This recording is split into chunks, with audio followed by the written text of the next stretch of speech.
Hi guys, കുറെ കാലങ്ങൾക്ക് ശേഷം welcome to OHF talks and welcome to our podcast.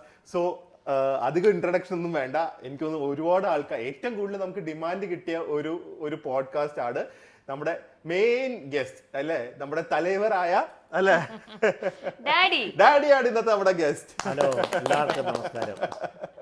ഇത് ഭയങ്കര ഫോമലായി പോയതുപോലെ ആറുമുഖം മോഹൻ. ആറുമുഖം ഉണ്ട് ശരിക്കും ഡാഡി. നിങ്ങൾ എത്ര മുഖം കണ്ടിട്ടുണ്ട്? പേരാണ് ആറുമുഖം. ഓക്കെ, അപ്പൊ അത് സാധാരണ മക്കൾക്കും വരുമല്ലോ, അങ്ങനെ ആറുമുഖം മോഹൻ. എത്ര മുഖം കണ്ടിട്ടുണ്ട്? പ്രിയ എന്നോടല്ല ചോദിക്കണ്ടേ? ഞാൻ കണ്ട ഒരുപാട് മുഖങ്ങൾ ഞങ്ങള് കുഞ്ഞിലേ തുടങ്ങി കാണുന്നില്ല. അപ്പൊ 6 അല്ല, ഒരു 10 മുഖം കണ്ടിട്ടുണ്ട്.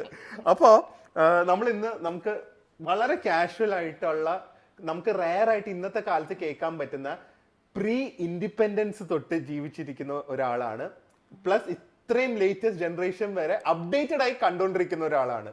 സോ നമുക്ക് ഒരു ലൈഫ് എക്സ്പീരിയൻസിൽ തന്നെ തുടങ്ങാം. ആദ്യം തന്നെ ഡാഡി എവിടെയാണ് ജനിച്ചത്? ഞാൻ ജനിച്ചത് കൊല്ലത്ത്. അയ്യോ, ഇതൊന്ന് പറയാൻ വേണ്ടി വെയിറ്റ് ചെയ്തിരിക്കുവായിരുന്നോ? കൊല്ലത്ത് ജനിച്ചു. തേവള്ളിയിൽ ആയിരുന്നു താമസം. അച്ഛന് ടിമ്പർ ബിസിനസ് ആയിരുന്നു. അച്ഛന് ടിമ്പറിന്റെ ബിസിനസ് ആയിരുന്നു. പിള്ളസാറെന്നാണ് അറിയപ്പെടുന്നത്. പിള്ളസാറിന്റെ ടിമ്പർ മേടിക്കാൻ തമിഴ്നാട്ടിൽ നിന്നൊക്കെ ആളുകൾ വരും. അത്രയ്ക്കും നല്ല ടിമ്പർ അവിടെ കിട്ടിക്കൊണ്ടിരുന്നത്. ഞാൻ പഠിച്ചത് തേവള്ളി തന്നെ ഒരു ഗവൺമെന്റ് ഹൈസ്കൂളിലാണ്. അവിടെ പക്ഷെ ഒരു പ്രശ്നം ഉണ്ടായത്, ഞാൻ 6th പഠിക്കുമ്പം ഒരു വീട്ടിൽ നിന്ന് ഒരാൾ വന്ന് പറഞ്ഞ് അച്ഛൻ മരിച്ചു പോയെന്ന്. ശരിക്കും പറ്റിക്കാനൊന്നല്ല. അല്ലല്ല. അപ്പോൾ തന്നെ ഹെഡ് മിസ്ട്രസിന്റെ അടുത്ത് പറഞ്ഞ് എന്നെ പൊക്കോളാൻ പറഞ്ഞു. വീട്ടിൽ പോയി സ്കൂളിൽ വന്ന് പറഞ്ഞു. ഞാൻ 6ാം ക്ലാസ്സിൽ പഠിക്കുമ്പോഴാണ് ഇതിൽ കുറെ കാര്യങ്ങൾ പ്രിയ ഇപ്പോഴായിരിക്കും അറിയുന്നത്. അപ്പൊ ആ സമയത്ത് അച്ഛന് 10 മക്കളാണ്. 6 ആമക്കളും 4 പെൺമക്കളും. അച്ഛന്റെ സിബ്ലിങ്സ് അച്ഛന്റെ മക്കള്. 10 പേരാണ് നിങ്ങള്? 10ാമത്തതാണ് കൃഷ്ണൻ. അതാണ് അവന് കൃഷ്ണൻ എന്ന് പേര് വെച്ചത്. എന്റെ ഏറ്റവും എത്ര ബോയ്സ് എത്ര ഗേൾസ്? 2 വയസ്സ് 3 വയസ്സിന്റെ. അല്ല, എത്ര ബോയ്സ് ടോട്ടൽ? 6 പേര്. 6 ബോയ്സ് 4 ഗേൾസ്. അപ്പൊ അച്ഛന്റെ മരണത്തിന് മുമ്പ് തന്നെ എല്ലാ ചേച്ചിമാരെയും കെട്ടിച്ചു. 3 ബ്രദേഴ്സിനെയും കെട്ടിച്ചു. അച്ഛൻ്റെ മരണസമയത്ത് ഞാനും എൻ്റെ മൂത്ത ഒരു ബ്രദറുണ്ട്, പിന്നെ എൻ്റെ താഴെ ഒരു അനിയത്തിയുണ്ട്, അതിന് താഴെ 10ാമത്തെ കൃഷ്ണനുണ്ട്. ഇത്രയും പേരാണ് അച്ഛൻ മരിക്കുന്ന സമയത്ത്. ബാക്കിയുള്ളവരെല്ലാം ബാംഗ്ലൂരിലാണ്, എല്ലാം മിലിറ്ററിയിൽ ജോലി ചെയ്യുന്നവരാണ്. അപ്പോൾ ഡാഡിക്ക് 6ാം ക്ലാസ്സിലായിരുന്നു? ഞാൻ 6ാം ക്ലാസ്സിലായിരുന്നു. പിന്നെ ബ്രദർ മൂത്ത ബ്രദർ മിലിറ്ററിയിലായിരുന്നു, ബാംഗ്ലൂരിലാണ്.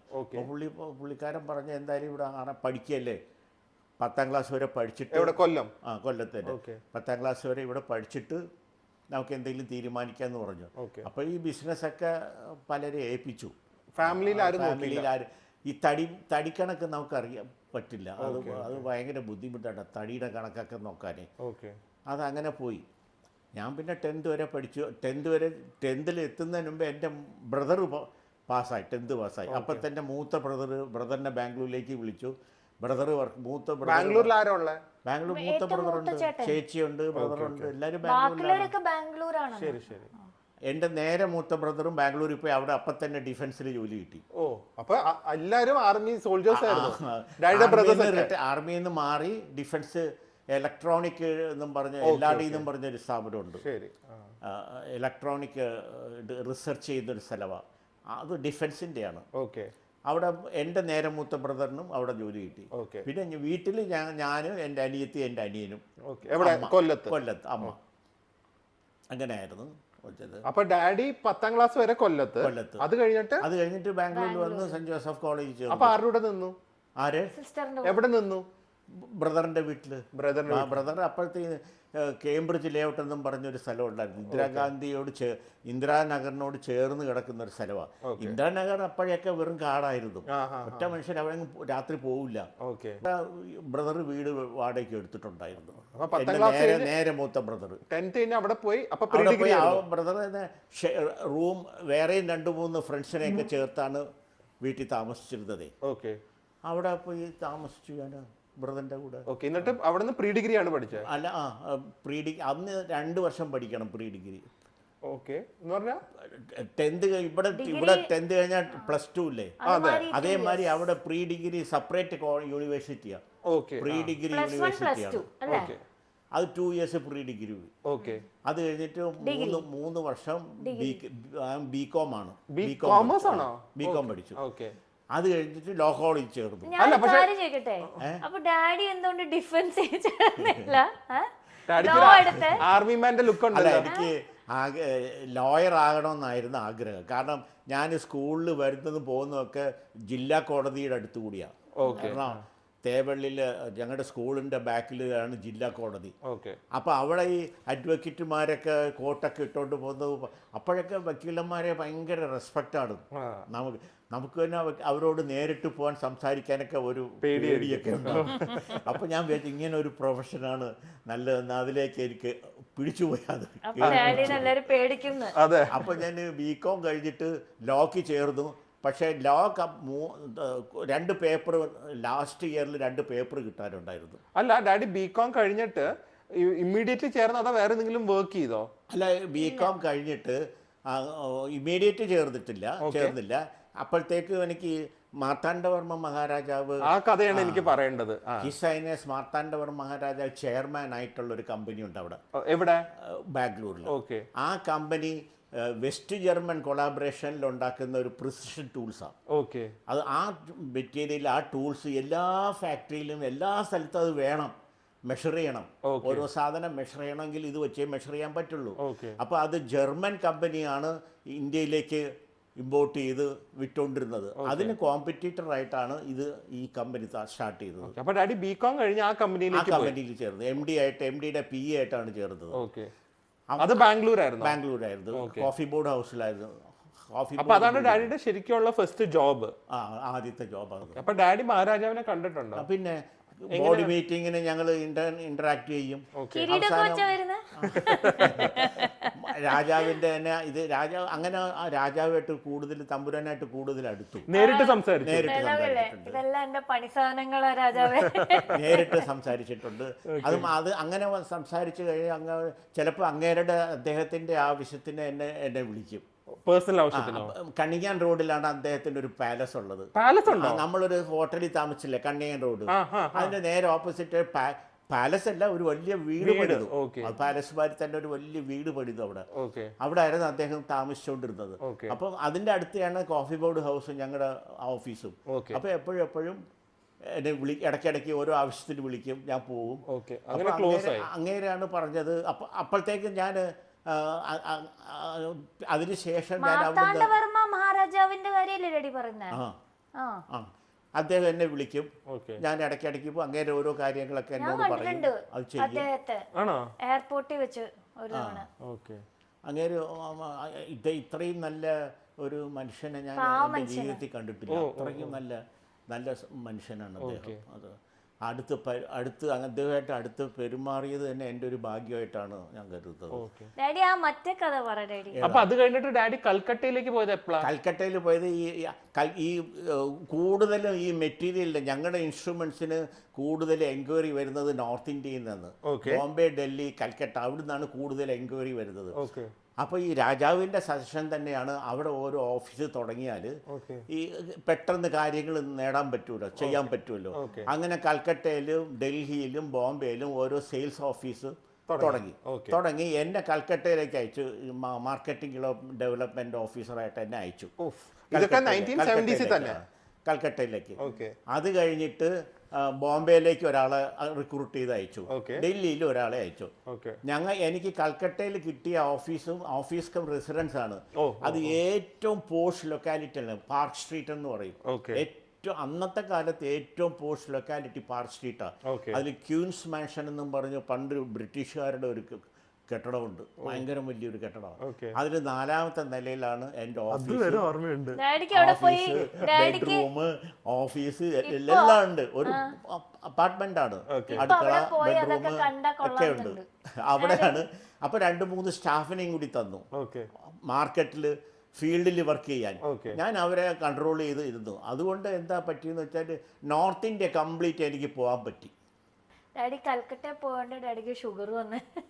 അതേ പറഞ്ഞ. അപ്പൊ ഡാഡി കൽക്കട്ടയിൽ 4 വർഷം ഉണ്ടായിരുന്നില്ലേ? ഉണ്ടായിരുന്നു. കൽക്കട്ടയില് ജീവിതം എങ്ങനെ ഉണ്ടായിരുന്നു അന്നത്തെ കാലത്ത്? അന്നത്തെ കാലത്ത് കൽക്കട്ടയിൽ വളരെ നല്ല ജീവിതമായിരുന്നു. കാരണം ഇപ്പോഴുള്ള തിരക്കൊന്നും അന്നില്ല.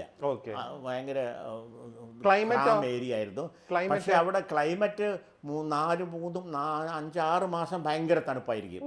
ബാക്കിയുള്ളത് ഭയങ്കര ചൂടുമായിരിക്കും. സമ്മർ ആണെങ്കിൽ എക്സ്ട്രീം സമ്മർ, കോൾഡാണ് വിന്റർ ആണെങ്കിൽ എക്സ്ട്രീം വിന്റർ. അതാണ് അവിടുത്തെ ക്ലൈമറ്റ്. ഭക്ഷണം പിന്നെ ഫുഡാണ് എനിക്ക് ഏറ്റവും പ്രശ്നമുള്ളത്. പ്രശ്നമാണോ? ആ പ്രശ്നം എന്ന് വെച്ചാൽ അവിടെ രാവിലെ കഴിക്കുന്നത് എന്താണെന്നറിയോ? ഈ ചപ്പാത്തിയും തരും. ഹോട്ടലിൽ പോയ ടിഫിൻ ചപ്പാത്തിയും പിന്നെ ദാല് കറിയുമാണ്. പിന്നെ മറ്റേ ഇതുണ്ടല്ലോ, എന്താ നീ കഴിക്കുന്നത്? ലഡല്ല, ജിലേബി അല്ല, രസഗുല്ല. രസഗുല്ല. രസഗുല്ല അവിടെ രസഗുല്ലയൊക്കെയാണ് ഈവനിങ് ടിഫിനും രാവിലത്തെ ടിഫിനുമായിട്ട് കഴിക്കുന്നത്. അപ്പൊ ബ്രേക്ക്ഫാസ്റ്റ് ഇത് തന്നെയാണ്. 2 രസഗുല്ലയും കഴിക്കും, അല്ലെങ്കിൽ 2 ഗുലാം ജാം കഴിക്കും, 2 ചപ്പാത്തിയും ഡാലും കഴിക്കും. പിന്നെ 2 പച്ചമുളകും തരും. അങ്ങനെയാണ് ഞാൻ പച്ചമുളക് കഴിച്ച് ശീലിച്ചത്. 2 പച്ചമുളകും തരും, 1 സവാളി അരിഞ്ഞു തരും. ഇതാണ് രാവിലത്തെ. ഉച്ചയ്ക്ക് ഈ അവിടെ ആന്ധ്രാക്കാർ മെസ്സ് നടത്തുന്നുണ്ട്. അപ്പോൾ ആന്ധ്രാക്കാരുടെ മെസ്സിൽ പോയാൽ ഉച്ചയ്ക്ക് അവിടുത്തെ ഭക്ഷണം മീൽസ് കിട്ടും. പക്ഷെ എല്ലാ ദിവസവും ഒന്നും പോകാൻ പറ്റില്ല. കാരണം ഞാൻ ട്രാവലിംഗ് ഉള്ള സമയം മാത്രമേ എനിക്ക് പോകാൻ പറ്റുള്ളൂ. അവിടെ പോയാൽ അവിടുത്തെ കറിക്കൊക്കെ ഭയങ്കര എരിവാണ്. അതിനിടയ്ക്ക് പച്ചമുളകും കൂടെ തരും. പക്ഷെ നല്ല മീൽസ് ആയിരുന്നു, നല്ല ഫുഡാണ്. അങ്ങനെ ഞാൻ ഫിഷ് ഫ്രൈ ഒക്കെ ഭയങ്കര ഫേമസ് അല്ലേ? ഫിഷ് എല്ലാം ഫുട്പാത്തിൽ തന്നെ നമുക്ക് ഫിഷ് സെലക്ട് ചെയ്ത് അവിടെ തന്നെ ഫ്രൈ ചെയ്ത് തരും. അന്നത്തെ കാലത്തോ? ആ കാലത്ത് തന്നെ. ബാങ്കോക്ക് ഒക്കെ സെറ്റപ്പ്. സാധാരണ അവിടെ ഓഫീസിൽ ജോലി ചെയ്യുന്നവരൊന്നും വീട്ടിൽ നിന്ന് ഭക്ഷണം കൊണ്ടുവരില്ല. ഓഫീസിൽ നിന്ന് ഉച്ചയ്ക്ക് ഫുട്പാത്തിലേക്ക് ഇറങ്ങി അവർക്ക് ഇഷ്ടമുള്ള ഭക്ഷണം കിട്ടും. അത്രയും ഫുഡ് ഉണ്ടല്ലേ അവിടെ തന്നെ? ചിക്കൻ വേണോ, മട്ടൺ വേണോ, ഫിഷ് വേണോ, എന്ത് വേണമെങ്കിലും ആ ഫുട്പാത്തിൽ തന്നെ ഉണ്ടാക്കി കൊടുക്കും. ക്ലീൻ ആയിരുന്നോ? ക്ലീനാന്ന് വെച്ചാൽ ചില ഏരിയ ക്ലീനാണ്. ഞാൻ താമസിച്ച ഏരിയ ഒക്കെ ഭയങ്കര പോഷ് ക്ലീനുമാണ്. പക്ഷെ അന്നേ ട്രാം ഇല്ലേ? സാൾട്ട് ലേക്കുണ്ട്, അതൊക്കെ ക്ലീൻ. അത് മിനിസ്റ്റേഴ്സൊക്കെ താമസിക്കുന്ന സാൾട്ട് ലേക്ക് സ്ഥലത്താണ്. അല്ല അന്നേ ട്രാം ഇല്ലേ? ട്രാമാണ്. ട്രാമിലാണ് ഒരു ബുദ്ധിമുട്ട്. കാരണം എന്താന്ന് വെച്ചാൽ എനിക്ക് നാട്ടിലേക്ക് വരണമെങ്കിൽ 6 മണിക്കാണ് ഡയറക്റ്റ് ട്രെയിനില്ല. ചെന്നൈ, ഞാൻ ബാംഗ്ലൂരിൽ നിന്ന് ചെന്നൈ പോയിട്ട് ചെന്നൈയിൽ നിന്ന് ട്രെയിൻ മാറി കയറണം. അപ്പോൾ 6 മണിക്കാണ് കൽക്കട്ടയിൽ നിന്ന് ചെന്നൈയിലേക്കുള്ള ട്രെയിൻ. വൈകുന്നേരം 6 മണിക്ക്. രാവിലെ 8 മണിക്ക് തന്നെ ഞാൻ ഇറങ്ങും. ബ്ലോക്ക് ഹൗറ പാലത്തിൽ കൂടെയാണ് വരേണ്ടത്. ഹൗറ പാലത്തിന്റെ നടുക്കാണ് ഈ ട്രാം പോകുന്നത്. കറണ്ട് പോയാൽ ട്രാം അവിടെ നിൽക്കും. അപ്പൊ പിന്നെ ഒരു വാഹനത്തിനും പോകാൻ പറ്റില്ല. അപ്പോ അതുകൊണ്ട് അവിടെ വെയിറ്റ് ചെയ്യും. രാവിലെ പോവും. 8 മണിക്ക് 9 മണിക്ക് പോകും. 6 മണിക്ക്. അതാണ് തോന്നുന്നു ഡാഡി ഇപ്പൊ എല്ലാ സ്ഥലത്തും നേരത്തെ പോയി എത്തുന്നത്. അത് ഹൗറ ബ്രിഡ്ജിൽ മാത്രമല്ല, ട്രാം പോകുന്ന എല്ലാ റൂട്ടിലും ട്രാം പോവും. എല്ലാ റൂട്ടിലും കറണ്ട് ഓഫ് ആകുമ്പോൾ ട്രാം അവിടെ നിൽക്കും. അപ്പൊ പിന്നെ ഒരു വാഹനത്തിനും പോകാൻ പറ്റില്ല. ആ ഒരു ബ്ലോക്ക് മാത്രമേ ഉള്ളൂ ഒരു പ്രശ്നം. ഇപ്പൊ പിന്നെ അത് അണ്ടർഗ്രൗണ്ട് ആക്കി. ട്രാം ട്രാം നിർത്തി അണ്ടർഗ്രൗണ്ട് ആക്കി. ഇപ്പം നന്നായി. അതിനുശേഷം ഞാൻ പോയിട്ടില്ല. കൽക്കട്ട പോണമെന്നുണ്ടായിരുന്നു എനിക്ക്. 1976 വരെ ഉണ്ടായിരുന്നു ഞാൻ കൽക്കട്ടയിൽ. ഈ ഡാഡി ഉണ്ടല്ലോ, നമ്മള് ഇങ്ങനെ ട്രിപ്പ് പ്ലാൻ ചെയ്യുമ്പോൾ പറയും കൽക്കട്ട പോണം നല്ല സ്ഥലമാ. എന്നിട്ട് ഡാഡി അന്നത്തെ റെഫറൻസ് വെച്ചാണ് ഇന്ന് ഞങ്ങളോട് പോകാൻ പറയുന്നത്. ഡാഡി പറയും ഇപ്പോഴും പാർക്ക് സ്ട്രീറ്റിൽ ആ ബിൽഡിംഗ് ഒക്കെ അവിടെ കാണും, അല്ലെങ്കിൽ സോൾട്ട് ലേക്ക് ഭയങ്കര ക്ലീൻ ആയിരിക്കും. എനിക്ക് കൽക്കട്ടയെ കുറിച്ച് ഒരു ഐഡിയ ഇല്ല. അപ്പൊ ഡാഡി പറയും കൽക്കട്ട ഭയങ്കര സ്ഥലമാണ്. എന്താ സംഭവിക്കാൻ പോണേ? അവിടെ പോകുമ്പോ ബിൽഡിംഗും കാണത്തില്ല, ആ ഏരിയയെ മാറി കാണും. ഡാഡിക്ക് ഒരു സ്ഥലവും കണ്ടാൽ മനസ്സിലാവില്ല. മിക്കവാറും കൽക്കട്ടയില് അങ്ങനെ ആയിരിക്കും ഇനിയിപ്പോ പോയാ. പക്ഷെ ഒന്ന് ആലോചിച്ച് നോക്ക്, അന്നത്തെ കാലം 70s കൽക്കട്ടയൊക്കെ നമ്മൾ ഈ വിന്റേജ് ആൽബം ഒക്കെ കാണില്ല, അതുപോലത്തെ ഒരു സാഹചര്യത്തിൽ ജീവിച്ചിട്ട് പിന്നെ 76 കഴിഞ്ഞിട്ടാണ് ഡാഡി നാട്ടിലേക്ക് 76 വരാൻ കാരണം അവിടെ മലേറിയ വന്നു എനിക്ക്. മലേറിയ വന്ന് കിടപ്പിലായിപ്പോയി. മലേറിയ അവിടെ കൊതുകിന്റെ ശല്യമുണ്ട്, ഭയങ്കര എല്ലാവർക്കും മലേറിയ വരും. മലേറിയ വരാത്ത ആരും കൽക്കട്ടയിലില്ല. മലേറിയയുടെ രാജ്യമാണ്. മലേറിയ വന്ന് അവസാനം ഒന്നും ഭക്ഷണം കഴിക്കാൻ പറ്റില്ല. മലേറിയ വന്നാലും വായ്ക്ക് രുചി ഉണ്ടാവില്ല. അപ്പോൾ പിന്നെ അവിടെ നേരെ താഴെ ഒരു ചൈനീസ് റെസ്റ്റോറൻ്റ് ഉണ്ട്. അവിടുന്ന് ചിക്കൻ സൂപ്പ് വാങ്ങിച്ച് കഴിക്കും. അത് ചൈനീസ് ഫുഡ് അന്ന് കുറെ കിട്ടുമല്ലോ കൽക്കട്ടയിൽ. അവിടെ ചൈനീസ് ഫുഡ് മാത്രമേ കിട്ടുള്ളൂ. ഒരുപാട് ചൈനീസ് റെസ്റ്റോറൻറ്റ്, നല്ല ഫുഡാണ്. നല്ല ഫുഡാണ്, അധികം റേറ്റും ഇല്ല. നല്ല അത് മലേറിയ വന്നോണ്ടാണ് ഡാഡി നിർത്തി അവിടെ നിർത്തിയിട്ട് എങ്ങോട്ട് ബാംഗ്ലൂരിലേക്ക് മടങ്ങി വന്നു. അത് 76 ഓക്കെ. അപ്പൊ ഡാഡി 76 കൽക്കട്ട വന്നിട്ട് ലോ കോളേജിൽ ചേർന്നു. നേരെ വന്നിട്ട് കാരണം ജോലിയൊക്കെ റിസൈൻ ചെയ്ത് മൈസൂർ ടൂൾസ് എന്നാണ് കമ്പനിയുടെ പേര്. ജോലി റിസൈൻ ചെയ്ത്. പക്ഷേ ഇടയ്ക്കിടയ്ക്ക് തമ്പുരാനെ ചെന്ന് കാണുമായിരുന്നു. എറണാകുളത്തെ ബാംഗ്ലൂരിലെ ആദ്യത്തെ ബെൻസ് കാർ തമ്പുരാനാണ്. അത് ജർമ്മൻ കൊളാബറേഷനിലാണ് കമ്പനി തുടങ്ങിയത്. അപ്പൊ ജർമ്മൻകാർ കൊടുത്ത കമ്പനി രണ്ടെണ്ണം ഉണ്ടായിരുന്നു. ഒരെണ്ണം ബ്ലാക്ക്, അത് MD കമ്പനിയുടെ MD യൂസ് ചെയ്തിരുന്നു. ഒന്ന് ചെയർമാൻ വൈറ്റ് ബെൻസ് കാർ. അപ്പൊ ഈ പുള്ളിക്കാരൻ അദ്ദേഹം ട്രാൻഡ്രത്തല്ലേ? ട്രാൻഡ്രല്ല, അങ്ങനെ ട്രാൻഡ്രത്ത് അദ്ദേഹത്തിന്റെ ബ്രദർ ആയിരുന്നല്ലോ. അദ്ദേഹം ബാംഗ്ലൂർ തന്നെയായിരുന്നു. ബാംഗ്ലൂരാണ് ഇദ്ദേഹം. ബാംഗ്ലൂരാണ്. ഇദ്ദേഹം ഒരുപാട് ബിസിനസ് ഉള്ള മനുഷ്യനാണ്. മിക്കവാറും ഒരുപാട് കമ്പനികളുടെ ചെയർമാനും പിന്നെ മേജർ ഷെയർ ഹോൾഡേഴ്സൊക്കെയാണ്. അപ്പൊ ഡാഡി 76 കഴിഞ്ഞിട്ട് നേരെ LLBക്ക് പോയി. പക്ഷെ LLB പോയിട്ടും LLB കംപ്ലീറ്റ് ചെയ്യാൻ പറ്റിയില്ല. കാരണം അപ്പോഴത്തേക്കും മാരേജ് ആയി 77. ആ മാരേജിന് ശേഷമാണ് ലോ കംപ്ലീറ്റ് ചെയ്തത്. മാരേജ് വന്ന എങ്ങനെയാ? ലവ് മാരേജ് അഡ്വർടൈസ്മെന്റിലാണ്. അഡ്വർടൈസ്മെന്റില്ല. ഓക്കെ. അങ്ങനെയാണ്. മാട്രിമോണിയിലെ ഡാഡിയുടെ ഫോട്ടോ കയ്യിലുണ്ടോ? ഉണ്ടോ ഡാഡി? ഡാഡിയുടെ ഒരു പഴയ ഫോട്ടോ ഉണ്ടോ?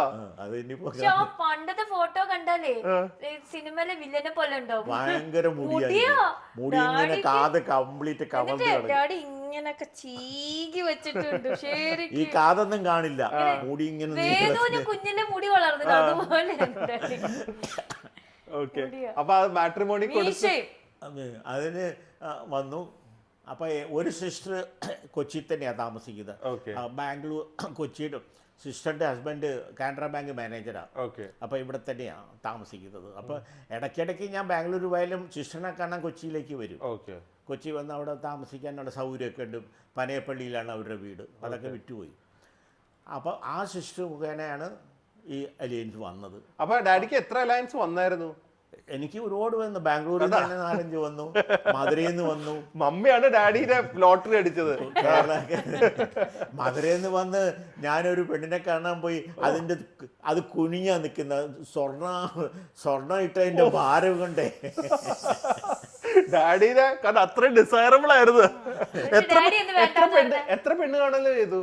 ഞാനൊരു ബാംഗ്ലൂരിൽ 2 പേരെ കണ്ടു, മധുരയിൽ 2 പേരെ കണ്ടു. പിന്നെ കണ്ടത് അല്ല ഡാഡിയാണ് എല്ലാം റിജക്ട് ചെയ്തത്. ഡാഡിനെ റിജക്ട് ചെയ്താ സത്യം പറ. ഡാഡി ബാക്കിയുള്ള പെണ്ണ് കാണലൊക്കെ നേരിട്ട് പോയി കണ്ടു. ഞാൻ അല്ല അതെന്താ ഡാഡി ആരെ വേണ്ടെന്ന് വെച്ച്? ആരെ വേണ്ടെന്ന് വെച്ചാൽ ബാംഗ്ലൂരിൽ കണ്ടവരെ വേണ്ടെന്ന് വെച്ചു. ആര്? ഞാൻ പറഞ്ഞു വേണ്ടെന്ന്. മധുരയെ കണ്ടത് ഈ കുട്ടിയുടെ ആഡംബരം കണ്ടിട്ട് ഞാൻ അതും വേണ്ടെന്ന് വെച്ചു. പിന്നെ ഇവിടെ വന്നപ്പോൾ എനിക്ക് ഇഷ്ടപ്പെട്ടു. മധുരയിലെ അവരൊക്കെ തമിഴരാണ്.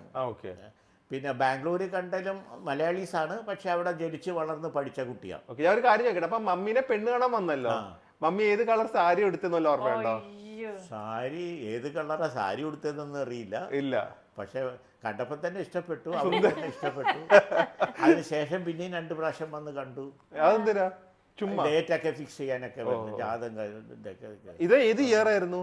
ഈ 1977 ഡിസംബർ എറണാകുളം ശിവക്ഷേത്രത്തിൽ ഡിസംബർ 10-ാം തീയതി. ഡാഡിയുടെയും ശിവക്ഷേത്രത്തിലെ അനുവിന്റെയും ക്ഷേത്രത്തിന്റെ വെച്ചാണ് കല്യാണം. അത് കഴിഞ്ഞിട്ട് അപ്പോൾ വൈഫിന് അവിടെ ഒരു സ്കൂളുണ്ട്.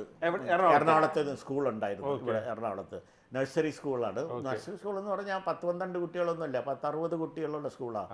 അത് ആദ്യത്തെ ഡേ കെയർ ഉണ്ട്. പോഡ്കാസ്റ്റ് ഇതിന്റെ കണ്ടിന്യൂറ്റി നിങ്ങൾ മമ്മിയുടെ കാണണം. കാരണം മമ്മിയുടെ ബാക്കിയുള്ള ആസ്പെക്ട് കാണും കേട്ടാ. എറണാകുളത്തെ ആദ്യത്തെ ഡേ കെയറാണ്, ഓ നഴ്സറിയാണ്. ഓക്കെ. അവിടെ ഒരുപാട് ജഡ്ജിമാരുടെയും വലിയ വലിയ ഓഫീസർമാരുടെ മക്കളൊക്കെ ഉണ്ടായിരുന്നു. അത്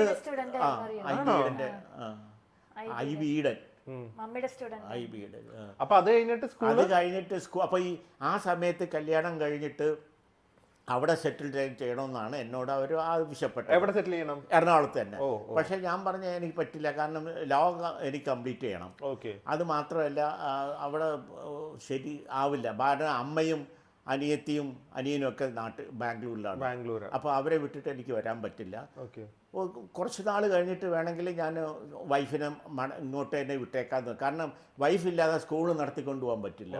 അതെല്ലാം പേരൻസിനൊരു വലിയ ബുദ്ധിമുട്ടുണ്ടാകും. പിന്നെ വൈഫിൻ്റെ സിസ്റ്റേഴ്സൊക്കെ ടെമ്പററി ആയിട്ട് അത് മാനേജ് ചെയ്തു, സ്കൂൾ മാനേജ് ചെയ്തു. പക്ഷെ വൈഫിൻ്റെ സാന്നിധ്യം ആവശ്യമാണ്. അപ്പോൾ കല്യാണം കഴിഞ്ഞിട്ട് വന്നു വീട്ടിൽ, ഞാനും വൈഫിനെ വിളിച്ചോണ്ട് ബാംഗ്ലൂരിലേക്ക് വന്നു. അപ്പോഴത്തേക്ക് 2-3 മാസം കഴിഞ്ഞിട്ട് പ്രഗ്നന്റ് ആയപ്പോൾ വീട്ടിൽ കൊണ്ട് വിട്ടു, പ്രസവിച്ചു. പിന്നെ അങ്ങോട്ട് വന്നില്ല. അപ്പൊ ഡാഡി യൂണിവേഴ്സിറ്റി അവിടെ എത്ര വർഷം ഉണ്ടായിരുന്നു? എവിടെ? ബാംഗ്ലൂര് യൂണിവേഴ്സിറ്റി കംപ്ലീറ്റ് ചെയ്യാൻ 2 കൊല്ലം. ആദ്യത്തെ 1 കൊല്ലം കംപ്ലീറ്റ് ചെയ്തു മാരേജിന് മുമ്പ് തന്നെ. പിന്നെ 2 കൊല്ലം മാരേജിന് ശേഷം കംപ്ലീറ്റ്. 3 years ആണോ? 3 years ആണ് മാരേജിന് ശേഷം കംപ്ലീറ്റ് ചെയ്തു. അപ്പം ഈ ഡെലിവറിക്ക് വേണ്ടി വൈഫിനെ കൊണ്ട് വിട്ടപ്പം പിന്നെ എനിക്ക് വേറെ ഒന്നുമില്ല, ഫ്രീ ആയല്ലോ. പഠിക്കാനുള്ള മമ്മിയുണ്ട്. അപ്പൊ നിങ്ങൾ അല്ല ഡാഡിയും മമ്മിയും ആദ്യമേ ബാംഗ്ലൂർ പോയല്ലോ, അപ്പൊ നിങ്ങൾ കറങ്ങാനൊക്കെ പോവായിരുന്നോ? അയ്യോ അതൊരു കഥയുണ്ട്. അങ്ങനത്തെ കഥകളൊക്കെ പറ, അതാണ് അറിയണ്ടേ. അവിടെ വേണ്ട ഡാഡി ശനിയാഴ്ച പിന്നെ അവിടുത്തെ ഇതുണ്ടല്ലോ സെക്രട്ടേറിയറ്റ്, വിധാനസൗധ ലൈറ്റ് ഇട്ട് വെക്കും, യെല്ലോ ലൈറ്റ്, കാണാൻ നല്ല ഭംഗിയാ. അപ്പൊ അത് കാണാൻ പോകും. ഇപ്പോഴും ഞങ്ങളോട് പറയും കേട്ടോ, വിധാനസൗധ ലൈറ്റ് കാണാൻ. ഞങ്ങൾ ഇതുവരെ ബാംഗ്ലൂരുമായിട്ട് കാണാൻ വിധാനസൗധയിൽ പോകും. പിന്നെ അവിടെ കബ്ബൻ പാർക്ക് ഉണ്ട്, പിന്നെ ലാൽബാഗ് ഉണ്ട്, ഡാഡി കല്യാണം കഴിഞ്ഞ ഇടയ്ക്ക്, ഡാഡിക്ക് ഇവിടെ സ്കൂട്ടർ ഉണ്ടായിരുന്നു. കല്യാണം കഴിഞ്ഞ ഇടയ്ക്ക് 1-2 ദിവസം കഴിഞ്ഞിട്ട് ഇവരെവിടെയോ ഷോപ്പിങ്ങിന് പോയിട്ട് മമ്മീനെ എവിടെയോ നിർത്തിയിട്ട് ഡാഡി മറന്നുപോയി. അതെ, സ്കൂട്ടർ ഞാൻ അന്ന് 1977 സ്കൂട്ടർ മേടിച്ചത്. ഏതത്? അത് പിന്നെ സ്കൂട്ടർ ചേതക്കും വേറെ ഒന്നും ഉണ്ടായിരുന്നല്ലോ, 2 സ്കൂട്ടർ ഉണ്ടായിരുന്നുള്ളൂ അന്ന്. ചേതക്കും അല്ല, ബജാജിനാണ് ചേതക്. ബജാജ് ചേതക്കിന്റെ ആണ്. അത് ഒരു യെല്ലോ കളറാ, അതാണ്. അപ്പൊ ഞാൻ ഒരു ദിവസം വൈഫിനെയും കൊണ്ട് പോയി. അപ്പോൾ അവിടെ സിറ്റി മാർക്കറ്റിൽ പോകുന്ന വഴിക്ക് ടൗൺ ഹാളിൻ്റെ അടുത്ത് യൂണിയൻ ഒരു വലിയ കെട്ടിടമുണ്ട്, ഷോപ്പിംഗ് കോംപ്ലക്സ് ആണ്, യൂണിറ്റി ബിൽഡിംഗ്. യൂണിറ്റി ബിൽഡിംഗ് ആണ്. അപ്പൊ ഞാൻ വൈഫിന് മൈസൂർ സിൽക്ക് സാരിയൊക്കെ നോക്കണമെന്ന് പറഞ്ഞു. ഞാൻ പറഞ്ഞു അവിടെ നോക്കിയിട്ട് അവിടെ നിന്നാൽ മതി, ഞാനിപ്പോൾ വരാമെന്ന് പറഞ്ഞിട്ട് ഞാൻ പോയി. ഇത് കല്യാണം കഴിഞ്ഞിട്ട് എന്നാ? കല്യാണം കഴിഞ്ഞിട്ട് ഞങ്ങൾ അവിടെ കറങ്ങുന്ന സമയത്ത്, കറങ്ങിക്കൊണ്ട് നടക്കുന്ന സമയത്ത് 2-3 മാസത്തിനുള്ളിൽ തിരിച്ചു വിളിക്കാൻ പറഞ്ഞു. ഡാഡി ഇപ്പോഴും ബാച്ചലറാന്ന് വിചാരിച്ചു കിടക്കുക. വൈഫ് ഞാൻ വരും എന്നും പറഞ്ഞ് അവിടെ തന്നെ കാത്തു നിൽക്കുക. അപ്പൊ അങ്ങോട്ടും ഇങ്ങോട്ടും പോകുന്നവരൊക്കെ ചോദിക്കുന്നത് കന്നഡയിൽ ചോദിക്കുന്ന വൈഫിന് കന്നഡയും മനസ്സിലാവുന്നില്ല. അവസാനം എനിക്ക് ഓർമ്മ വന്ന് ഞാൻ പോയപ്പോ ഒരുപാട് വഴക്ക് കിട്ടി, വിളിച്ചോണ്ട് വന്നു. പിന്നെ ഞങ്ങള് ഹണിമൂണിനൊക്കെ മൈസൂരിലാണ് പോയത്. മൈസൂരിൽ പോയി. അതൊക്കെ കഴിഞ്ഞ് മമ്മി ഇവിടെ വന്നു പ്രസവിച്ചു. ഡാഡി എപ്പോഴാണ് വരുന്നത്? ഏത് ഇയറാ? ഞാൻ 81-ലാണ് വരുന്നത്. ഓക്കെ. അത് അപ്പൊ തൊട്ട് എറണാകുളത്താ? അപ്പൊ തൊട്ട് എറണാകുളത്താ. 1980 വന്നു. ഓക്കെ. ആൻഡ് അത് കഴിഞ്ഞിട്ട് പ്രാക്ടീസ് ചെയ്യാൻ തുടങ്ങി, അതോ ജോലി ചെയ്ത് എന്തായിരുന്നു? 82-ലാണ് എൻറോൾ ചെയ്തത്. അപ്പൊ 2 years എന്ത് ചെയ്തു ഡാഡി? 2 years ചെയ്തില്ല, ഒന്നും ചെയ്തില്ല. ഓക്കെ. അപ്പൊ മമ്മിയുടെ സ്കൂൾ ഉണ്ടായിരുന്നു? മമ്മിയുടെ സ്കൂൾ ഉണ്ടായിരുന്നു. ഓക്കെ. അപ്പൊ 82-ൽ ഡാഡി എൻറോൾ ചെയ്തു. ഇപ്പോഴും പ്രാക്ടീസ് ചെയ്യുന്നു. എത്ര വർഷം? 80 തൊട്ട് 1980-ൽ ഞാൻ വന്നു. ജൂൺ മാസമാണ് ഞാൻ വന്നത്. അത് പറയാനാ വന്നേ. ആ വർഷം തൊട്ട് ഞാൻ ശബരിമലയ്ക്ക് പോകാൻ തുടങ്ങി. 80 തൊട്ട് 81 മുടങ്ങി, 80 പോയി. പക്ഷേ 82 തൊട്ട് 2010 വരെ ഞാൻ മുടങ്ങാതെ പോയി. ഒരു വർഷം മുടങ്ങിയിട്ടില്ല. 82 to 28 കൊല്ലം എല്ലാ വർഷവും എല്ലാ വർഷവും പോകും. പെരിയ 29 സ്വാമി വർഷം മുടങ്ങാതെ പോയത് 28 കൊല്ലമാണ്. മൊത്തം 29 വർഷം പോയി. പെരിയ സ്വാമി അല്ലേ? വലിയ സമയം 82 തൊട്ട് ഡാഡി പ്രാക്ടീസ് ചെയ്യാൻ തുടങ്ങി. തുടങ്ങിയ. ഓക്കെ. ആൻഡ് ഈ വീട്ടിലേക്ക് എപ്പോഴാണ് വന്നപ്പോ? ഈ വീട്ടിൽ വന്നത് ഈ സ്ഥലം മേടിച്ചത് 1990-ലാണ്. അതിനു മുമ്പ് ഞാൻ നാട്ടിൽ വന്നല്ലോ. അപ്പം തന്നെ എൻ്റെ അടുത്ത് കുറേ പൈസ ഉണ്ടായിരുന്നു. അത് ഞാൻ കാക്കനാട് കുറച്ച് സ്ഥലം മേടിച്ചു. കാരണം വൈഫിന് കാക്കനാട് ഒരു സ്കൂളുണ്ട്. 3 കാക്കനാടുണ്ട്, പനമ്പള്ളി നഗറിലുണ്ട്, കാരക്കാമുറി എന്നും പറഞ്ഞൊരു സ്ഥലമുണ്ട്. 3 സ്ഥലത്ത് 3 എല്ലാ സ്ഥലത്തും സ്റ്റാഫൊക്കെ ഉള്ളതാണ്. അപ്പം കാക്കനാടിൽ സ്കൂളിൽ ഒരുപാട് കുട്ടികളുണ്ട്. കാരണം എല്ലാ NGOs ആണ് അവിടുത്തെ. അവർക്ക് ക്വാർട്ടേഴ്സ് ഉണ്ട്. NGO quarters. ഈ NGO ക്വാർട്ടേഴ്സിലുള്ള എല്ലാം ഗവൺമെൻറ് ജോലിക്കാരാണ്. അവർക്ക് ഇത് അത്യാവശ്യമാണ്. ഈ നഴ്സറി ഡേ കെയർ അവരുടെ നിർബന്ധപ്രകാരമാണ് അവിടെ തുടങ്ങിയത് തന്നെ. അവർ തന്നെ അതിൻ്റെ സ്കൂളിൻ്റെയൊക്കെ സ്ഥലം കണ്ടുപിടിച്ചൊക്കെ ഏർപ്പാട് ചെയ്ത് തന്നു. അതൊരു വക്കീലിൻ്റെ ആയിരുന്നു ആ സ്ഥലം. അവിടെ തുടങ്ങി. അപ്പോഴാണ് അവിടെ ലാൻഡ് വിലയ്ക്ക് വന്നപ്പം വൈഫ് പറഞ്ഞ് ഇത് വാങ്ങിച്ചിട്ടാൽ നമുക്ക് സ്കൂൾ ഇവിടെ പണിയാം. പണിത് ആ വാടക വീട് സ്കൂൾ വീട്ടിലേക്ക് മാറ്റാമെന്നും പറഞ്ഞ് അവിടെ സ്ഥലം മേടിച്ചു. സ്ഥലം മേടിച്ച് പണിയും തുടങ്ങി. സ്കൂളല്ല, വീടായിട്ട് തന്നെ പഠിക്കും. വീടായിട്ട് നല്ല എല്ലാം കരിങ്കല്ല് കൊണ്ടാണ് പണിയുന്നത്. അത് ഞങ്ങളുടെ ഒരു ആഗ്രഹമായിരുന്നു. കരിങ്കല്ല് കൊണ്ട് പണിയണമെന്നൊരു ആഗ്രഹം ഉണ്ടായിരുന്നു. കാക്കനാട് റേഡിയോ സ്റ്റേഷന്റെ പുറകില് കംപ്ലീറ്റ് കരിങ്കല്ല്. അന്നൊക്കെ ഭയങ്കര 90 രൂപയൊക്കെ ഉള്ള ഒരു ലോഡ് കരിങ്കല്ല് കൊണ്ടാണ് കെട്ടിയത്. പക്ഷേ പാല് കാച്ചുന്ന ആ ദിവസം രാവിലെ പോയി പാല് കാച്ചിട്ട് ഇവിടെ വന്നപ്പോഴത്തേക്കും ഈ സ്ഥലം വിൽക്കാനുണ്ടെന്ന് പറഞ്ഞു. ഇത് അപ്പം തന്നെ വൈഫ് പറഞ്ഞു ഇത് നല്ല സ്ഥലമാണ്, അടുത്താണ്, പനമ്പള്ളി നഗറിൽ തന്നെ സ്കൂളുണ്ടല്ലോ, ഇത് കുറച്ചുകൂടെ നല്ലതാണെന്ന് പറഞ്ഞു. ഇതിന് അഡ്വാൻസ് കൊടുത്ത്. ഇതൊരു മന്ത്രിയുടെ ആയിരുന്നു. ഗംഗാരൻ സാറുണ്ട്. അല്ലല്ല, ഗംഗാരൻ സാറിനൊരു വാട്ടർ ജല അതോറിറ്റിയുടെ ഒരു മന്ത്രി ഉണ്ടായിരുന്നു. അങ്ങയുടെ സ്ഥലമായിരുന്നു. സ്ഥലം മേടിച്ചു. അപ്പോൾ അത് ഡിസ്പോസ് ചെയ്തു? അല്ല, അത് നടത്തി. അത് സ്കൂൾ ഇങ്ങോട്ട് മാറ്റി. സ്കൂൾ മാറ്റി അവിടെ സ്കൂൾ തന്നെ നടത്തിക്കൊണ്ടിരുന്നു. അത് കഴിഞ്ഞിട്ട് വൈഫിന് പിന്നെ അങ്ങോട്ട് പോകാനൊക്കെ വലിയ ബുദ്ധിമുട്ട്. ഞാനൊരു ഈ വീട് വെച്ചത് എപ്പോഴാണ്? 1990 വാങ്ങിച്ചു. 91 തുടങ്ങി കൺസ്ട്രക്ഷൻ. 92 കംപ്ലീറ്റ് ചെയ്തു. പിന്നെ അപ്പൊ തൊട്ടാണ് ഇവിടെ 92 ഫസ്റ്റ് ഫ്ലോർ കംപ്ലീറ്റ് ചെയ്തു. 94 മുകളിലോട്ടും കംപ്ലീറ്റ് ചെയ്തു. അപ്പൊ തൊട്ട് ഇവിടെ തന്നെയാണ് താമസം. ഇനി എനിക്ക് അതുപോലെ തന്നെ ചോദിക്കാനുള്ള, ഡാഡിയുടെ ഫസ്റ്റ് കാർ ഏതാ? എൻ്റെ ആദ്യത്തെ കാർ ഇവിടെ വന്ന ഉടനെ ഞാൻ ഇവിടെ വന്നപ്പോഴും വേറൊരു സ്കൂട്ടർ മേടിച്ചു. ആ സ്കൂട്ടർ അവിടെ ഡിസ്പോസ് ചെയ്തു. അത് മോഷണം പോയി ആ സ്കൂട്ടർ. ഞാനിവിടെ വൈഫിനെ കാണാൻ വന്നപ്പോഴത്തേക്ക് എനിക്ക് അവിടുന്ന് ടെലഗ്രാം വന്നു, scooter stolen in front of the Mysore Cauvery Emporium ഉണ്ട്. കാവേരി ഇൻപോറിയത്തിൻ്റെ അവിടെ പാർക്ക് ചെയ്ത് വേറെ ഒരാൾക്ക് ഉപയോഗിക്കാൻ കൊടുത്തിട്ടാണ് ഞാൻ വന്നത്. അവിടെ പാർക്ക് ചെയ്ത് അവിടുന്ന് മോഷണം പോയി. അപ്പം ഞാൻ ഉടനെ തന്നെ ഇവിടെ വന്നു. അത് കേസ് കൊടുത്തു. അത് കണ്ടുപിടിച്ചു. അത് മോഷിച്ചതാരാ? എൻ്റെ നെയ്ബറാണ്. അവൻ മോഷിച്ചിട്ട് അവൻ എൻ്റെ അടുത്ത് വന്ന് പറയാ, ഒരാള് മോഷണം പോയത് ആരാ മോഷിച്ചത് എനിക്കറിയാം, ഞാൻ അവനുമായിട്ട് സംസാരിക്കാം, തിരിച്ചു കൊണ്ട് തരാൻ പറയാം, പക്ഷേ അവൻ ഡിമാൻഡ് ചെയ്യും, പൈസ ഡിമാൻഡ് ചെയ്യും, അത് കൊടുക്കണം. ഞാൻ കൊടുക്കാമെന്ന് പറഞ്ഞു. അപ്പോൾ അവൻ 2 ദിവസം കഴിഞ്ഞ് പറഞ്ഞ് അവരെ സ്കൂട്ടറിൻ്റെ പകുതി, അന്ന് 5000 രൂപയ്ക്കാണ് ഞാൻ വാങ്ങിച്ചത്. ലാബിക്ക് അത്രയൊക്കെ വിലയുള്ളൂ. 2000-2500 രൂപ കണ്ടോ വേണമെന്ന് പറഞ്ഞു. വേണമെന്ന് പറഞ്ഞു. അപ്പം ഞാൻ പറഞ്ഞ് ഞാൻ പെട്ടെന്ന് എനിക്ക് തരാൻ പറ്റും, 2 ദിവസം ടൈം വേണമെന്ന് പറഞ്ഞു. എന്നിട്ട് ഞാൻ നേരെ അവിടെ പോലീസ് കമ്മീഷണർ ഓഫീസിൽ ഹൗസിംഗ് ബോർഡിലായിരുന്നല്ല കോഫി ബോർഡിലായിരുന്നല്ലോ ഓഫീസ്. അതിന്റെ നേരെ ഓപ്പോസിറ്റാണ് കമ്മീഷണർ ഓഫീസ്, കണ്ണിങ്ങാൻ റോഡിൽ. അങ്ങേരെ ചെന്ന് നേരിട്ട് കണ്ട് ഞാൻ കാര്യം പറഞ്ഞു. ഇങ്ങനെയാണ് അവൻ വന്ന് എന്നെ ബ്ലാക്ക് മെയിൽ ചെയ്യാണ്, ഇത്രയും രൂപ തന്നാൽ ഞാൻ സ്കൂട്ടർ അവൻ്റെ അടുത്ത് തിരിച്ചു പറയാമെന്നൊക്കെ പറഞ്ഞു. അപ്പോൾ അങ്ങേര് അൽസൂർ പോലീസ് സ്റ്റേഷനിലാണ് എൻ്റെ പരിധി, എൻ്റെ വീടിൻ്റെ ജുറിസിഷൻ അൽസൂർ പോലീസ് സ്റ്റേഷൻ്റെ. അങ്ങേരുടെ CAക്ക് ഫോൺ ചെയ്തു. എന്നിട്ട് പറഞ്ഞ് CA ചെന്ന് കണ്ടാൽ മതി എന്ന്. ഞാൻ CA ചെന്ന് കണ്ടു. CA എന്ത് ചെയ്യുന്നറിയാം, ഒരു ടേപ്പ് റെക്കോർഡർ തന്നു. അത് ഒളിപ്പിച്ച് വെച്ചിട്ട് അവനെ വിളിച്ച് നിങ്ങൾ ഡിസ്കസ് ചെയ്യാൻ പറഞ്ഞു. ഡാഡി അന്നേ സ്പൈയൊക്കെ കേട്ടാ. ഞാൻ അവനെ വീട്ടിൽ വിളിപ്പിച്ചു, അത് വെച്ചു. അവൻ പറഞ്ഞതൊക്കെ റെക്കോർഡ് ചെയ്തു. റെക്കോർഡ് ചെയ്തപ്പോഴത്തേക്കും CA വന്ന് അവനെ പൊക്കി ഓക്കെ പിടിച്ചോണ്ട് പോയി 2 ദിവസം അവനെ ഒരുപാട് തല്ലി. എന്നെ ഞാൻ പോയി കണ്ടു, അവനെ തല ഇങ്ങനെ കാല് മുകളിലോട്ട് കെട്ടി തല കീഴായിട്ടിട്ട് അടിച്ചു. അപ്പോൾ ഞാൻ ഇങ്ങനെയൊക്കെ ഉപദ്രവിക്കുമെന്ന് എനിക്ക് അപ്പോഴാ മനസ്സിലായി, പോലീസുകാർ ഇങ്ങനെയൊക്കെ തല്ലുമെന്ന്. അവൻ പറഞ്ഞില്ല, അവൻ പറഞ്ഞില്ല. അവസാനം പോലീസുകാർ ഇങ്ങനെ തല്ലിയിട്ട് കാര്യമില്ല, എന്താ ചെയ്യാൻ പറഞ്ഞു, വിട്ടേക്കാൻ പറഞ്ഞു. അവൻ്റെ എന്തായാലും നെയ്ബറല്ലേ, വിട്ടേക്കാൻ പറഞ്ഞു. വിട്ട് 2-3 ആഴ്ച കഴിഞ്ഞ് സ്റ്റേഷനിൽ നിന്ന് വിളിച്ചു, കബൻ പാർക്ക് പോലീസ് സ്റ്റേഷനിൽ നിന്ന് വിളിച്ചു. ഒരു സ്കൂട്ടർ ഫ്രൈസർ ടൗണിൽ ഉപേക്ഷിച്ച നിലയെ കണ്ടെത്തി. അത് ഞാൻ വന്ന് ഐഡന്റിഫൈ ചെയ്യണമെന്ന് പറഞ്ഞു. ഞാൻ അവിടെ പോയി നോക്കിയപ്പോൾ എൻ്റെ സ്കൂട്ടർ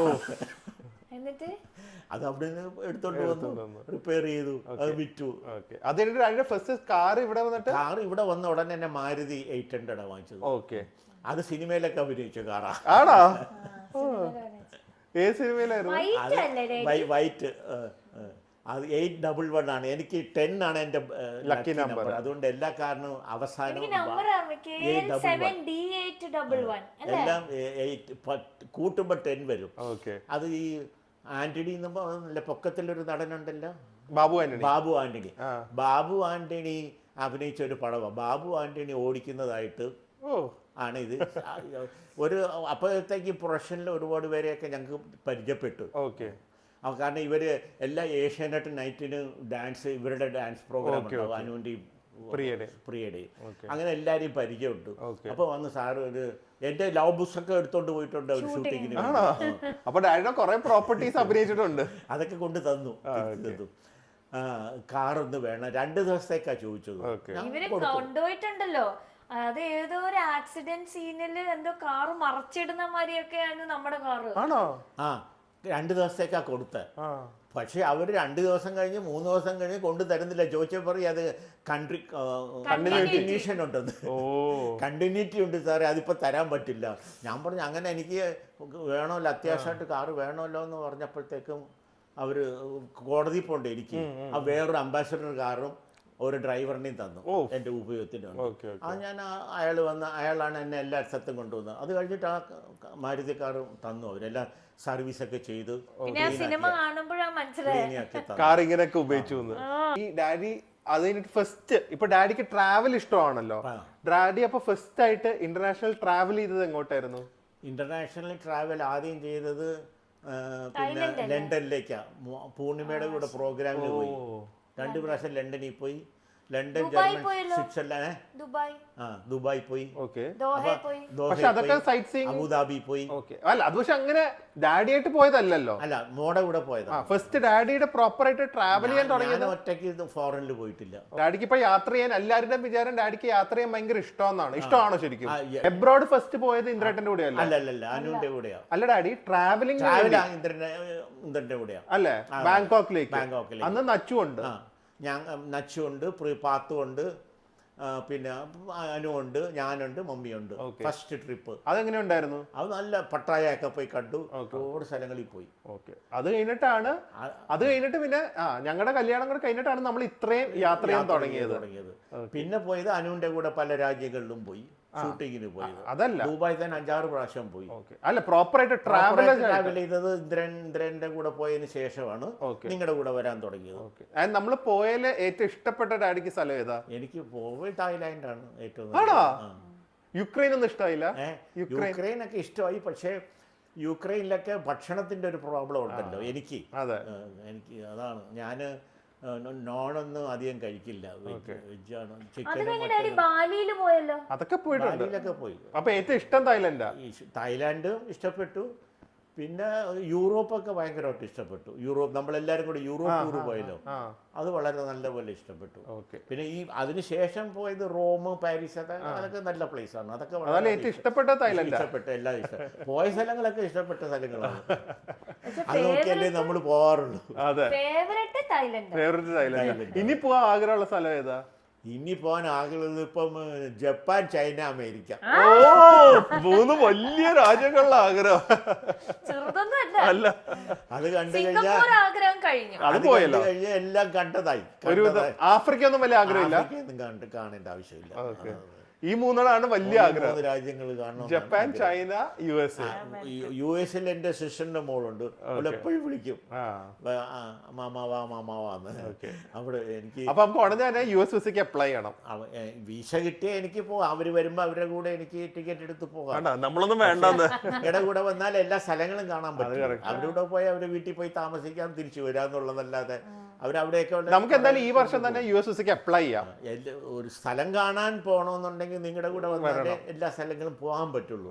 ഞങ്ങൾക്ക് ഒറ്റയ്ക്ക്, എനിക്ക് വൈഫിന് ഒറ്റയ്ക്ക് ഒരു രാജ്യത്ത് പോയി കറങ്ങാൻ പറ്റില്ല. പിന്നെ എനിക്ക് 2 കാര്യം കൂടെ ചോദിക്കാനുണ്ട് ഇത് കഴിക്കുന്നതിന് മുമ്പ്. ആദ്യമേ തന്നെ ഡാഡി അടി ഉണ്ടാക്കിയിട്ടുണ്ടോ?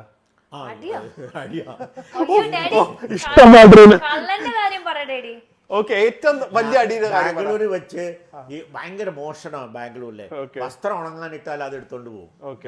അപ്പൊ എന്റെ സ്കൂട്ടർ എടുക്കാൻ വേണ്ടി, സ്കൂട്ടർ ബാക്കിൽ പുറത്താ പാർക്ക് ചെയ്തത്. സ്കൂട്ടർ എടുക്കാൻ വേണ്ടി ഒരു കള്ളം വന്നു. കള്ളം വന്നപ്പോൾ എനിക്ക് ആ സ്കൂട്ടർ അവൻ്റെ സ്റ്റാൻഡിൽ നിന്ന് എടുക്കുന്ന ഒച്ച കേട്ടപ്പോൾ ഞാൻ ഡോറ് തുറന്ന് നോക്കിയപ്പോഴത്തേക്ക് അവൻ സ്കൂട്ടർ ഇട്ടുകൊണ്ട് ഓടി. അപ്പോൾ അവിടെ കിണറുണ്ടായിരുന്നു, വരാന്തയിൽ തന്നെ ഹാഫ് കിണറാണ്. ആ കിണർ ഭാഗ്യത്തിന് അത് ഞങ്ങൾ താമസം തുടങ്ങുമ്പോൾ തന്നെ അത് മൂടി. കാരണം വെള്ളത്തിൽ വീണ് പോയാലോ എന്നും പറഞ്ഞത് മൂടി. ഭാഗ്യത്തിന് മൂടിയാലും ഭയങ്കര താഴ്ചയിലുള്ള മൂടിയാ. ഇവൻ അതെടുത്ത് ചാടിയാണ് പോയത്. ഞാനും എടുത്ത് ചാടി. വീണു. അവൻ ചാടിപ്പോയി. അപ്പൊ അത് അടിയുണ്ടായില്ലല്ലോ. അടിയുണ്ടാക്കിയത് എറണാകുളത്ത് വന്നിട്ടാണ്. ഡാഡി പറയട്ടെ, എറണാകുളത്ത് ഇവര് പിള്ളേരെ സിനിമയ്ക്ക് കൊണ്ടുപോകുമ്പോഴേ ഈ ബാക്കിലുള്ളവന്മാര് ചിലവര് നോണ്ടും, കാലൊക്കെ വെച്ച് നോണ്ടും. അങ്ങനെ ഒരുപാട് പ്രാവശ്യം പ്രശ്നം വന്നിട്ടുണ്ട്. തിയേറ്ററിൽ പോകുമ്പോ ഉണ്ടല്ലോ, ഡാഡി ഒരു തവണ ഇങ്ങനെ അനുവിനെ ആരെ ബാക്കിൽ നിന്ന് ഇങ്ങനെ തോണ്ടിന്ന് പറഞ്ഞിട്ട് കുറച്ച് കഴിഞ്ഞ് അവിടെ തിയേറ്ററിൽ ഫൈറ്റ് നടക്കുമ്പോ ഇവിടെ ഡാഡി എനിക്ക് അങ്ങനെ ഒരു സ്വഭാവം ബെൽറ്റൂരി അടിക്കുന്ന ഒരു സ്വഭാവം. ഞങ്ങള് കൊല്ലത്ത് ഞങ്ങൾക്ക് ഒരു ഗാങ് ഉണ്ടായിരുന്നു കൊല്ലത്ത് പഠിക്കുമ്പോഴും. അത് ആ ഗാങ് തമ്മിൽ 2-3 ഗാങ്ങിന്റെ സംഘടനകളുണ്ട്. ഒരു ഗാങ്ങിലുള്ളവരെ വേറൊരു ഗാങ് കണ്ട് അപ്പൊ തല്ലും. അപ്പൊ ഞങ്ങൾ വന്ന് ഈ ഗാംഗിൽ പറഞ്ഞ പകരം തല്ലും അവരെ, ഈ സിനിമയെ കാണുന്നവരെ. അങ്ങനെ തല്ലുപടി ഒരുപാട് പേരെ തല്ലി പഠിച്ചിട്ടുണ്ട്. ഡാഡി അടിക്കുകയാണെങ്കിൽ ബെൽറ്റ് ഊരിയാലേ ഈ രജനീകാന്തൊക്കെ ഇല്ലേ അതുപോലെ ബെൽറ്റൂരി അടിക്കുന്ന സ്വഭാവം ഞാൻ അടിച്ചിട്ടുണ്ട്. പത്മയിൽ അടിച്ചിട്ടുണ്ട്. ഒരുപാട് സ്ഥലത്ത് പോലീസുകാർ വരെ വന്നിട്ടുണ്ട്. തിയേറ്ററുകാർ കംപ്ലൈന്റ് ചെയ്ത് പോലീസുകാർ വന്ന് അവരെ പിടിച്ചോണ്ട് പോയിട്ടുണ്ട്. പിന്നെ ഒരു ദിവസം ഷീമാട്ടിയുടെ അടുത്ത് ഇവർക്ക് വസ്ത്രം വാങ്ങിക്കാൻ പോകുമ്പോൾ, അല്ല വസ്ത്രം മേടിക്കാൻ പോയി ഇവർക്ക്. അവിടെ ഒരു ഷീമാട്ടിയുടെ അടുത്ത് നല്ല കുട്ടികളുടെ വസ്ത്രം വിൽക്കുന്ന സ്ഥലമുണ്ട്. അവിടെ പോയപ്പം ഒരുത്തൻ വന്ന് അവൻ കംപ്ലീറ്റ് ഫിറ്റാണ്. അവൻ വന്ന് നോണ്ടി. ഞാൻ അടിച്ചു. അടിച്ചപ്പോഴത്തേക്ക് അവൻ താഴെ വീണു. താഴെ വീണപ്പോൾ അവൻ ഒരു കല്ലെടുത്ത് എൻ്റെ ദേഹത്ത് എറിയുന്നും പറഞ്ഞ് അവൻ കല്ലും വെച്ചുകൊണ്ടിരിക്കുക. എനിക്ക് അങ്ങോട്ടും ഇങ്ങോട്ടും നീങ്ങാൻ പറ്റുന്നില്ല. അവനെ എറിഞ്ഞാൽ എന്ത് ചെയ്യും? അപ്പം തന്നെ ആ ഷോപ്പിൻ്റെ ഉടമസ്ഥൻ പോലീസിനെ വിളിച്ചു. പോലീസിനെ വിളിച്ച് അവനെ അറസ്റ്റ് ചെയ്തുകൊണ്ട് പോയി. പിന്നെ ഈ ഓണത്തിന് എക്സിബിഷൻ നടത്തും. SRV സ്കൂളിലാണ് സാധാരണ പണ്ട് എക്സിബിഷൻ നടത്തിക്കൊണ്ടിരുന്നത്. ഞാൻ ഇവരുടെ പുറവിനെ ഞാൻ നടക്കുള്ളൂ. കാരണം ആരെങ്കിലും നോണ്ടിയാൽ അടി കൊടുക്കാൻ വേണ്ടി. രതി ശാന്തിയുടെ അനിയത്തിയുടെ മോളാണ് രതി. ഇവർ ഒരേ പ്രായക്കാരാണ്. 3 പേര് ഇങ്ങനെ പോവുക. ഒരു ചെറുക്കം വന്ന് ഇവരെ ശരിക്കും രതിയുടെ ദേഹത്തോട്ട് ശരിക്കും ഇടിച്ചു. അവൻ എനിക്ക് കൊടുത്ത ഒരടി. അവനവിടെ കറങ്ങിയ ഇവിടെ അങ്ങ് ചുമന്നു. അന്ന് എന്താ അറിയോ, നമ്മള് എക്സിബിഷന് അവിടെ ഈ മറ്റേ ഈ പാനൊക്കെ ഇല്ലേ, പാനൊക്കെ വാങ്ങിച്ചോണ്ട് വരും. അത് വെച്ച് കിട്ടി അടിച്ചു. എനിക്ക് ഈ പിള്ളേരെ എന്തെങ്കിലും ആരെങ്കിലും തൊട്ട് കഴിഞ്ഞാൽ എനിക്ക് സഹിക്കില്ല. അടിച്ചെന്ന് വെച്ചാൽ അവൻ നിന്നാൻ കറങ്ങി അത്രയും വലിയ അടിയായി പോയി. അപ്പൊ അങ്ങനെ ഡാഡി വലിയ ഒരു അവസാനം ഞാൻ തന്നെ ഇത് ഇങ്ങനെ നല്ല സ്വഭാവമല്ല ഈ തല്ലുന്നത്. നമ്മുടെയും തല്ലാലോ. അവസാനം ഞാൻ തന്നെ നന്നായി. ഞാൻ തല്ലിയ അവർക്ക് എന്നെയും തല്ലാലോ. അപ്പൊ അത് വേണ്ടല്ലോ. അപ്പൊ ഞാൻ തന്നെ അത് കൺട്രോൾ ചെയ്തു. തല്ല് കൺട്രോൾ ചെയ്തു. പിന്നെ ആരെയും തല്ലിയിട്ടില്ല. കുറെ പേരെ എറണാകുളത്ത് തല്ലിയിട്ടുണ്ട്. ആൻഡ് ഫൈനലി അവസാനിപ്പിക്കുന്നതിന് മുമ്പ്, അയ്യോ തല്ലിന്റെ കാര്യം ഇനിയും കുറെ പറയാൻ കാണും കേട്ടോ. അവസാനിക്കുമ്പോ ഡാഡിക്ക് പണ്ടത്തെ കാലം ഒരു 70s 80s ഏറ്റവും ഇപ്പത്തെ വെച്ച് നോക്കുമ്പോ ഏറ്റവും നന്നായിരുന്നു നല്ലതെന്ന് തോന്നുന്നത് എന്തായിരുന്നു? 70s 80s പഴയ കാലത്ത് ഇന്നത്തെ വെച്ച് നോക്കുമ്പോ അന്ന് ഇത്രയും ഡെവലപ്പ് ആകാത്തതുകൊണ്ട് ട്രാൻസ്പോർട്ടേഷൻ കുറവായിരുന്നു. പിന്നെ അന്ന് സൈക്കിൾ റിക്ഷയൊക്കെ ഒരുപാടുണ്ടായിരുന്നു. സൈക്കിൾ റിക്ഷയിലൊക്കെ പോകുമായിരുന്നു. ഡാഡിക്ക് അന്നത്തെ കാലമാണോ ഇഷ്ടം ഇന്നത്തെ കാലമാണോ ഇഷ്ടം? ഇന്നത്തെ കാലം തന്നെയാണ്. അന്ന് എല്ലാത്തിനും ബുദ്ധിമുട്ടുള്ള സമയമാണ്. റോഡിലൊക്കെ ഫ്രീ ആയിട്ട് നടക്കാൻ അധികം ട്രാഫിക് ഒന്നുമില്ല, കുഴപ്പമൊന്നുമില്ല. പക്ഷേ ഫോണില്ല, ഷോപ്സ് ഒക്കെ വളരെ കുറവാണ്. അന്ന് പാസ്താസും ശീമാട്ടി മാത്രമേ ഉണ്ടായിരുന്നുള്ളൂ. അപ്പൊ ഡാഡിക്ക് ഓപ്ഷൻ ഉണ്ടെങ്കിൽ ഇന്നത്തെ കാലത്ത് ജീവിക്കാനാണ് ഇഷ്ടം. എവിടെ വേണമെങ്കിലും പോകാം, എന്ത് വേണമെങ്കിലും വാങ്ങിക്കാം. റോഡിൽ ഇറങ്ങിയാൽ നിറയാം ട്രാഫിക്കും ആളുകളും ഒക്കെ കണ്ടാൽ സംസാരിക്കാം. അന്ന് അങ്ങനെ ഇല്ലല്ലോ. അങ്ങ് ഒറ്റയ്ക്ക് വരണം. ചിലപ്പോൾ MG റോഡിലൊക്കെ പോകുമ്പോൾ വേറെ ആരും ഉണ്ടാവില്ല. ബസ്സാണെങ്കിൽ കാക്കനാടേക്ക് പോകുന്ന ബസ് വല്ലപ്പോഴും ഒരു ബസ് വരും, ആലുവയ്ക്ക് ഒരു ബസ് ഉണ്ട്. സ്കൂളിൽ പോകുമ്പോഴും നടന്നിട്ടാ പോകുന്നത്. അതെല്ലാരും പറയാം, അന്നത്തെ കാലം അങ്ങനെയാണല്ലോ. പണ്ട് ഞങ്ങൾക്ക് സ്കൂളിൽ പോകുമ്പോഴത്തേക്കും ഞാൻ നടന്നാ പോകുന്നത് സ്കൂളിലേക്ക്. വീട്ടിൽ നിന്ന് സ്കൂളിൽ നടന്നു പോകും, ഉച്ചയ്ക്ക് ഊണ് കഴിക്കാൻ വീട്ടിൽ വരും, എന്നിട്ടും തിരിച്ചു പോകും. അതിനുള്ള സമയമുണ്ട്. വീട്ടിൻ്റെ അടുത്ത കൊല്ലത്ത് തേവള്ളിയിലാണ് താമസിച്ചുകൊണ്ടിരുന്നത്. അതിൻ്റെ അടുത്ത് തന്നെയാണ് സ്കൂള്. അപ്പോൾ നടന്നു പോയി വരാൻ കൂടെ. പിന്നെ എൻ്റെ ഹോബി ഫുട്ബോൾ കളിക്കുമായിരുന്നു. സ്കൂൾ ടീമിലുണ്ടായിരുന്നു, ജൂനിയർ സ്കൂൾ ടീമിൽ. പക്ഷേ അന്ന് ബാക്കിയുള്ള കളിക്കാരൊക്കെ ബൂട്ട്സ് ഇട്ടാണ് കളിക്കുന്നത്. എനിക്ക് ബൂട്ട്സ് മേടിക്കാനുള്ള പൈസയൊന്നുമില്ല. ഞാൻ ബൂട്ട്സ് ഒന്നും ഇടില്ല. ഒരു ദിവസം ഒരു ചവിട്ട് കിട്ടി ബൂട്ട്സ് വെച്ച്. അതൊരു ഒന്നാം തരം ചവിട്ടായിരുന്നു. അത് കളി നിർത്തി. അത് ശരിയാവില്ല എന്ന് വെച്ച്. വേറെ കഥ ഉണ്ടറിയോ? എന്താ? ഡാഡിയുടെ മറ്റേ സിസ്റ്ററിന്റെ ആരും മരിച്ചിട്ട് ഡാഡിനെ വന്ന് വിളിച്ചു.